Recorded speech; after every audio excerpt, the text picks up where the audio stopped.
ସାଙ୍ଗମାନେ ଏହି କୋଟିପତି ଗେଡ଼ା ପିଲାଟି ଦୁଇଟି ସୁନ୍ଦରୀ ଝିଅକୁ ବାହା ହେଇ ଆସୁଛି ଆଉ କହୁଛି ଆଜିଠାରୁ ଏ ଘର ତୁମର। ତାପରେ ମଟି ଝିଅଟି କହୁଛି ମୋତେ ତ ବିଶ୍ୱାସ ହେଉନି ତୁମ ପାଖରେ ଏତେ ବଡ଼ ଘର ଅଛି।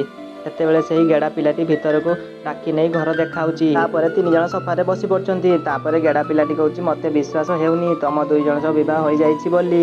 ତାପରେ ମଟି ଝିଅଟି କହୁଛି ଆମେ ଦୁଇ ଜଣ ବହୁତ ଖୁସିରେ ରହିବୁ। ସେହି ସମୟରେ ଗୋଟେ ପିଲାଟି ଦୁଇ ଜଣ ନାମ ଡାକି କହୁଛି ସେ ଗେଡ଼ା ପିଲାଟି କିଏ।